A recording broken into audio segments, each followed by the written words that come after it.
Welcome to Swayam online course on public financial administration. In today's episode, we will be discussing on the Indian economy. And we have a group of panelists discussing on their status of the Indian economy. I would like to introduce our panelists to you. We have Dr. Shobna from the Department of Economics, Madras Christian College, Assistant Professor. Welcome, Dr. Shobna. Thank you, ma'am. For this discussion. We also have Dr. Chinnamuthu from the Department of Commerce, Madras Christian College, who will be discussing on the imperatives of taxes. We also have with us a young budding economist, I would say, from the Department of Economics, a student of the Department of Economics, Ms. Surabhi, who will be discussing also about the status of the Indian economy. I would like you to take points from this study and enable you to think a greater picture about the status of the Indian economy. So I would start with a small and important point which we would be discussing about the status of Indian economy, which is why India has taken such big moves as far as economy is concerned, because I would start with Dr. Shobna. Dr. Shobna, I would like to ask how India has transformed from, say, a mixed planned economy to a middle class developed social market economy, which is very evolving and which is also liberating, I would say. And we have transformed for the positive, I would say. So can you give your thoughts on that? Sure, ma'am. Thank you so much for having me here today, ma'am. So before I actually set out to answering your question, it is important for us to understand how the Indian economy has evolved from being under the oppression of the British to getting independence to a landmark year in India's economic development, which is 1991, and to where we have practically lugged ourselves today. So today India is one of the bright spots, shining spots in the global economy. And it has been the largest and the fastest growing economy over the past 3 years, and it continues to remain that way. So in 25 years, India has a huge thing. When we actually reach our 100 years of Indian independence, we would probably be a developed nation, and that's a lot of good news for all of us. So there are certain statistics that we need to understand before so that I can answer your question, ma'am. So India today is the 5th largest economy today, and it is slated to become the 4th largest economy by the year 2026. And there are many things that are actually coming India's way in the journey where we'll be getting to becoming a developed nation. So one of the things is that the exports, the services sector exports in India has been very strong. We have been growing at about 14% year on year for about 20 years, and our services exports for the year 2021-22 stand at about 250 billion. And India is today a very young population. I will talk more about the demographic dividend in subsequent time. So it's one of the largest youth population of the world today. So India's success has a lot for the entire world as well, for a simple reason. 1 in every 6 of the world population is today an Indian. So we presently are the most populous country of the world.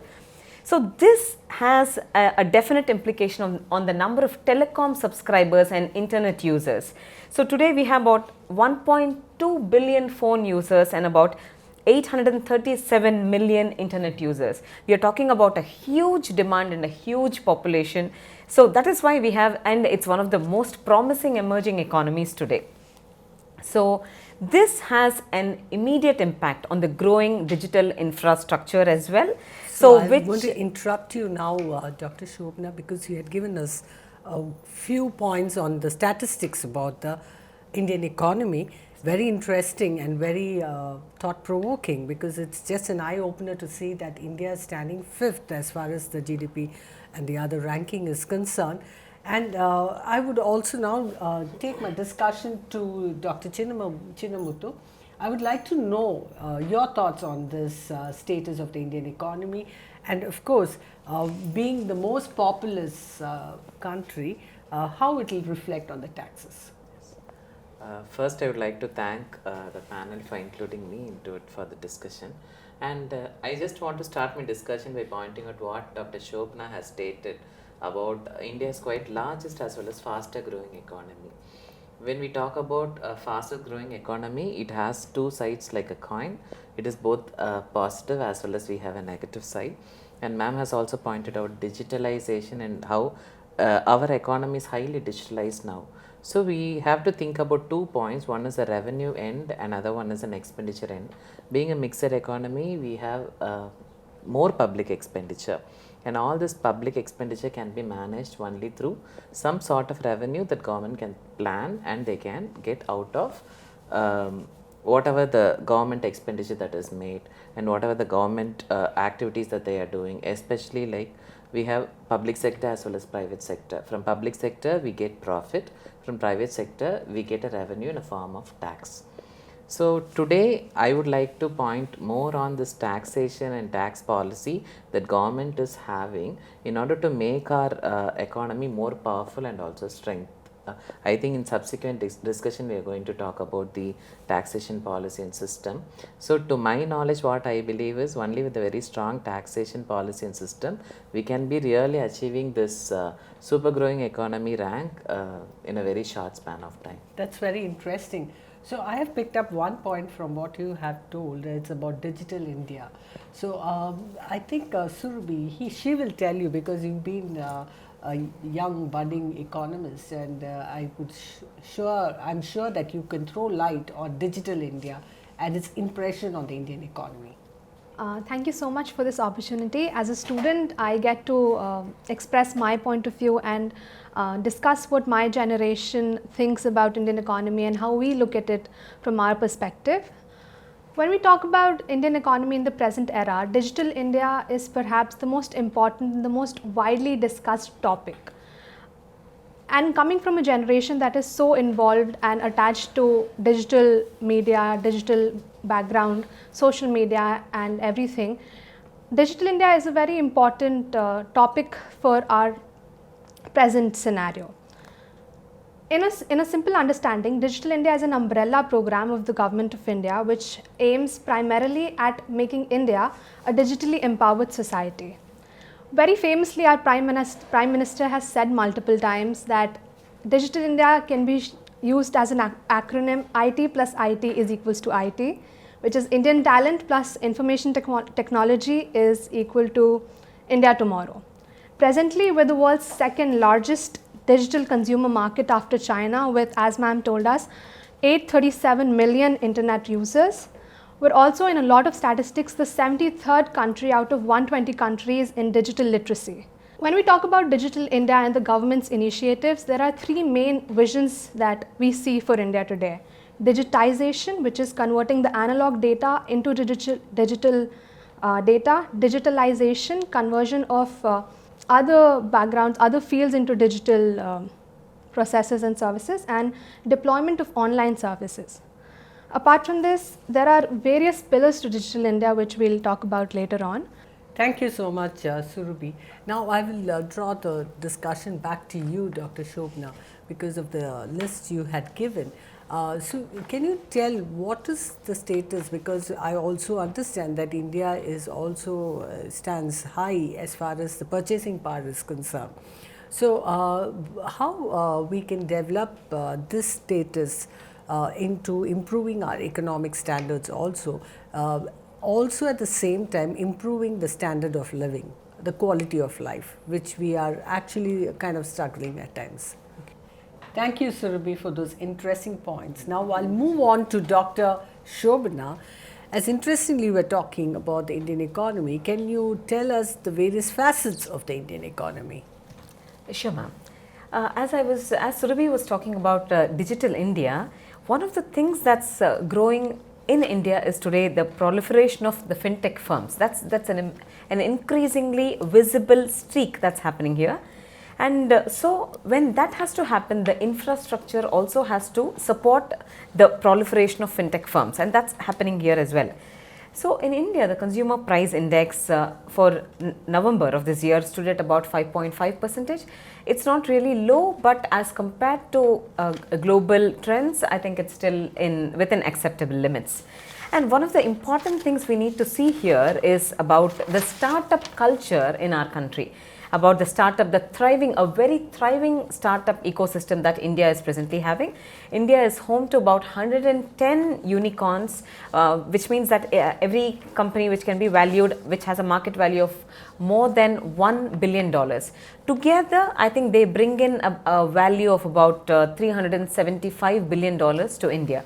So with all these trends, we can definitely say that India is headed for a very bright future, and India is all set to become a developed nation by 2047, which also marks the 100th year of India's independence.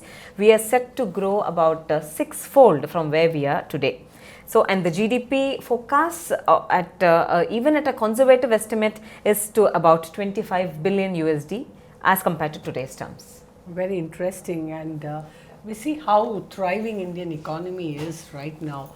So what is your feedback on that? Ma'am, I totally agree with what Dr. Shobana Madam has pointed out. But whenever I perceive about India, is all about like pre-independence and post-independence. I think that is how we all lectured when students community are there before us. When we talk about pre-independence, the entire infrastructure of Indian economy and condition is totally different in comparison to post-independence. And that too after 1991, after this new economic policy has come into enforce, this LPG concept has come into picture, India really has got a new birth, and it was new India. It is not like pre or post-independence.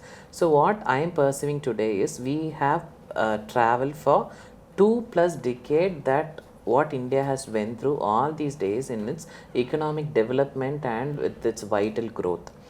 But one thing what we need to concentrate is like a very important Herculean step that was taken in the year 2008 post demonetization. There was criticism about demonetizations and everything, but one point what we need to understand is India is slowly becoming cashless economy, or in other words it is highly digitalized economy.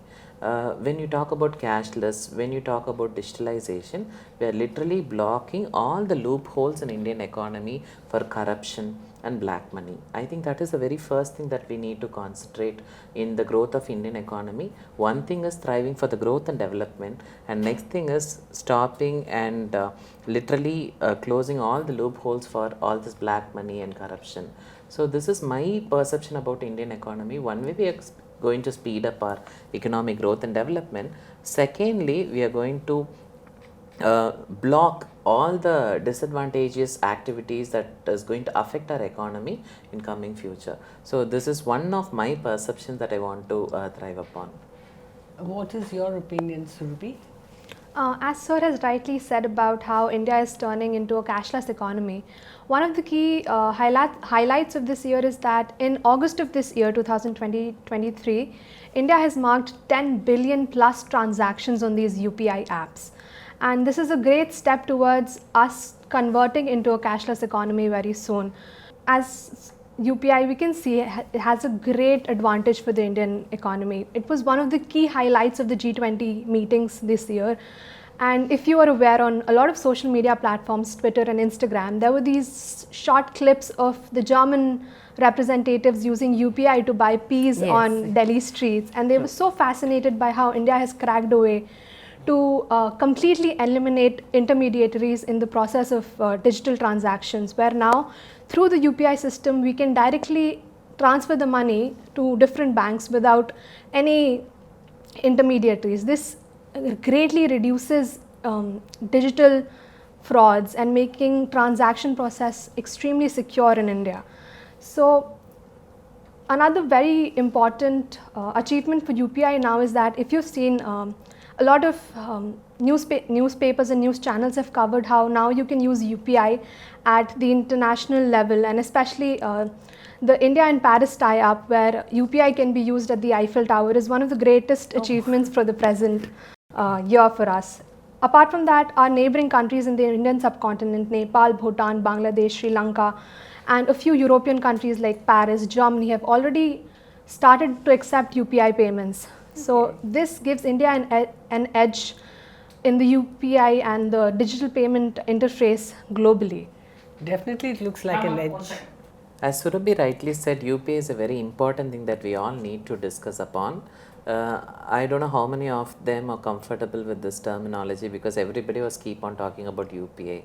UPI actually stands for Unified Payment Interface, which is firstly introduced by India among the entire globe. And when we talk about UPI, we need to talk about few more things like NPCI, National Payment Corporation of India, which is a body that governs all the payment transactions. And when we talk about NPCI, again we have to talk about RuPay. RuPay is an Indian originated card which firstly issued for Jan Dhan Yojana accounts. When we talk about Jan Dhan Yojana accounts, we have to talk about financial inclusion. So by the single word of UPI, we can pitch in upon all the financial activities that is taken place among normal people, general public. And also one thing that I want to talk about UPI is UPI has become very popular among young population. By just click of a button using their mobile phone or a smartphone, they can make any number of transactions. Now if you can visit any shop, small kirana shops, if you buy even for 10 rupees, immediately they will say, Anna, do you have UPI? Anna, do you have a GPay? Do you have a Paytm? This is what India's current situation, which is quite appreciative, that we are moving towards cashless and we are continuously enhancing the usage of UPI. I think this should move to a further step of